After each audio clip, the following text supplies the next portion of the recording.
Welcome. This video covers everything about the new progression system called ArcGrid. Before I go in, please slap me with your like and subscribe button. Thank you. So what is ArcGrid? It's a new guild sync system that comes with Act 4 and Kajaros final raid. ArcGrid consists of core, which is the big one in the center, and 4 jewels, which surrounds the core. This is one set. There are 6 sets in total. This system is of course character bound. It does not share with your roster even if you play same classes. After you clear at least Act 4 normal mode, which is 1700, the first set unlocks, and every weekly reset, the next set unlock on that character. Let me explain the core first. Core has 2 large categories, red and blue, and each has 3 further categories, sun, moon, star, sun, moon, star. And each of them has 6 kinds of cores.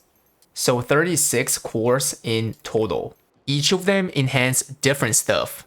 Red has to do with class-related stuff, and blue has to do with common things. For the red class core part, some classes can get damage buff on certain skills, or they can get tripod changes. I'm not going to explain core effects on every class. You can check out Saint Tion's English link for all effects in the description below.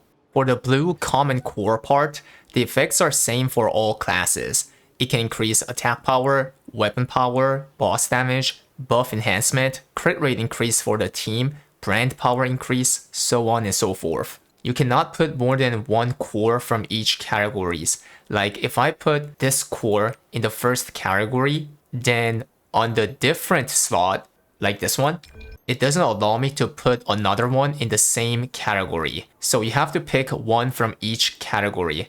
And that is why there are exactly 6 sets. So depending on what core you pick from each 6 categories, your character will gain strength according to that comp. If I tell you what cores I'm using for better understanding, first category, I'm using a core that turns one of my back attack skill into omnidirectional. Second one increases the damage of this skill. Third one improves one of the tripod on this skill. Fourth one increases additional damage. Fifth one increases outgoing damage. And the last one increases attack power. Cores have grade, from purple to ancient. Higher ones have better effects. You can get them from weekly raid, Act 4, and final act, Kajaros raid. Hard mode gives legendary to ancient. Normal mode gives epic to ancient. Hard has better chance of getting higher grade than normal. Your goal is to fill up the arc grid with 6 relic cores of what you need. This is because relic has much better effects than the legendary. You do not really need ancient core since the gap between the relic and ancient is small. Act 4 gives you 4 cores in total if you claim the bonus box. And the final act gives you 8 cores in total, so that's 12 cores every week. Unfortunately, relic cores are really hard to get. Because of this, they added 2 safety devices. Number 1, if you consecutively get legendaries for a certain amount, then you guarantee a relic core. I'm not sure about the exact amount for pity since they did not officially reveal it. The other safety device is every time you register your cores, like that, then you get pity shards. Epic gives you 1 shard, legendary gives you 4, relic 15, and ancient 50. If you reach 200 shard, then you can exchange 1 core box, which you can select any specific categories as relic and above. Cores are pure luck from the weekly raid. You cannot pay to win the cores.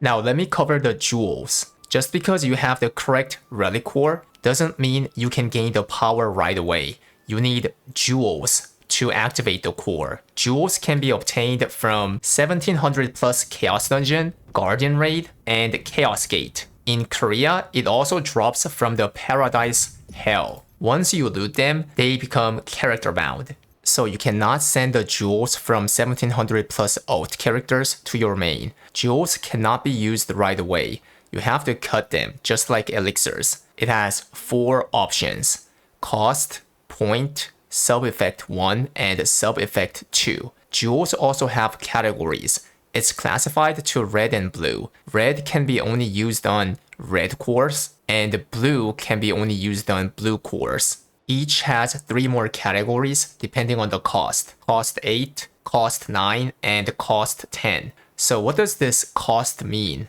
Cores have limited amount of cost. If you see this one, it has 15 cost, which means the sum of the cost of the jewels should be 15 or less in order to put all 4 of them. But memo, you said the cost is 8, 9, and 10. How did you put 4 jewels in 15? You try to reduce the cost by cutting the jewel.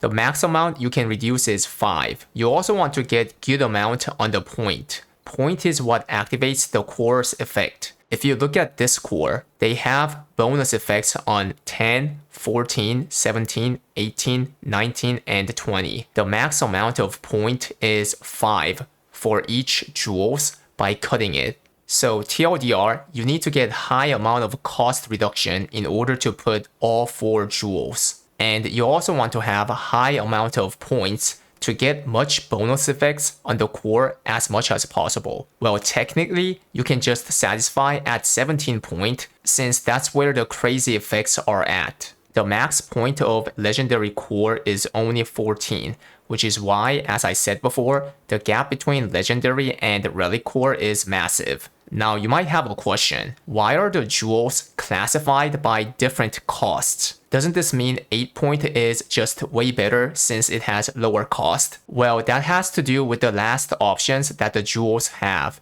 When you obtain the jewels, they get 2 random sub-effects out of given pool. As you see, the pool is different among the different cost of jewels. If you just consider the sub-effect, cost 9 is the best for DPS since it has attack power and boss damage, but it's a small damage difference compared to cost 8, which has attack power and additional damage. On the other hand, cost 10 is normally considered bad since the cost is just too high. Your priority is to get a relic core and activate the relic core as fast as possible. Therefore, I would recommend you to focus on lowering the cost of the jewels. So try to cut cost 8 or 9, not the 10. For now, let's finally cut a jewel. When you get the jewel, you can right-click to register.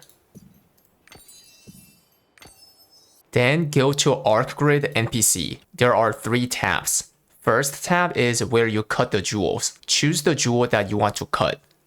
Then it shows that jewel's current state. Here it shows how many times you can cut. This number differs among the jewel's grade. Green can cut 5 times, blue can cut 7, and purple can cut 9. You never cut the green ones since the chance of getting something good is really low. Red is the cost, yellow is the point, green and blue is the sub-effects. Among a lot of option pool, you get random 4 options. You pay 900 gold for clicking the cut button. Then among the given 4, it randomly applies 1 and enhances the above state according to the option that was chosen. The max level is 5 for all of them. Your goal is to get high level on the cost and the point. Point is the most important. You want the yellow idealistically be maxed to 5. Red can be somewhere in between 3 to 5 depending on what cost of jewel you are cutting. Relic core as example, the cost is 15. So you need like 4 jewels that has cost of 3336 or 3444 or 3345, so on and so forth. Okay, let's try to continue the cutting. Among the options, I wanted to land on this one since this is yellow plus 2. It landed on red plus 1, which is not bad. And we just found red plus 3, which is insane. That's gonna max the red right away. Or yellow is also fine. Increased blue as level 1. Now here we want yellow plus 2. Originally it was additional damage, but it changed to brand power, which does nothing to the DPS. Okay, this time let's hope landing on plus 2 yellow. And it landed on nothing. Alright, this time let's try to land on red plus 2. And landed on the worst one, and there's no red or yellow here, so we use the reroll here. And we did get yellow plus 2, but the problem is red being only 2 and yellow being only 4, if it lands, it's not usable. So in this case, you can click the left button, which finishes the cutting right now, so that you don't have to waste more gold. Or you can click this button right here, which is a reset button. Reset ticket can be used only once per each jewels. You can get it for 100 blue crystal from the shop. Then you can start all over. So once again, high level as possible on red and yellow, and then green and blue as next priority. If you complete cutting the jewel, then the grade increases to either legendary, relic, or even ancient, depending on the sum of the levels of all these 4 effects. So the grade only indicates the sum of the levels of 4 effects, which means even if the grade is lower, if it has higher level on the correct ones, like red and yellow, then that can be better. On the second tab, you can fuse 3 completed jewels for 1 random jewel by paying gold. You use the jewels that went wrong. If you fuse the higher grades, then the higher the outcome will be better jewel, as you see the probability here. Also, the kind of outcome jewel gets affected by what jewels you fuse. For example, if I put 2 cost 8 jewels and 1 cost 9 jewel, then I have 66% to get cost 8 jewel and 33% to be cost 9. Same goes for the color. If I put 2 blue jewels and 1 red, then 66 to get blue and 33 for red. Remember I told you jewels are character bound? You can also fuse uncut Astrogems. So if you see here, I didn't get the blue one, but the Astrogem is shining.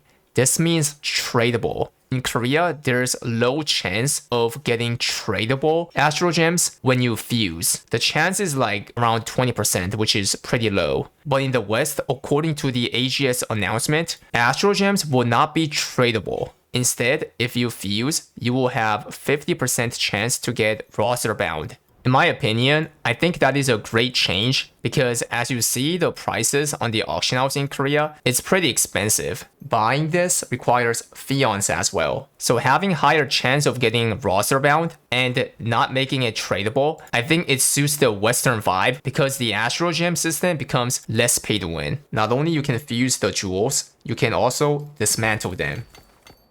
On the third tab, you can exchange the dismantled powder for random jewels. This has low efficiency, but you can do it if you think paying gold for fusion is not worth it. You can also exchange some tier 4 mats for the same random jewel box. Other than that, rest of the list is for exchanging the selectable relic to ancient core by using 200 pity shard. For the strategy, I think early on you want to prioritize on getting class Astrogems, since activating class cores give more power than activating common ones. So if you have blue grade high cost Astrogems like cost 10, then you can fuse it with 2 green grade cost 8 class gems. Then I have 44% to get blue grade or even purple with 4%. And since I put 2 class gems, 66% to get class. For the Western people, on top of that, 50% to get roster bound. And I got the one that I needed, cost 8 blue grade class gem. If you get what you wanted, then you use it. If you got roster bound, then you can transfer to your main. If you got something you don't need, then you can keep it or fuse it or dismantle. Later, when you're done with the class Astrogems, then you prioritize on common gems. This is all about the arc grid system. Thanks for watching, stay gigachid and spam noted.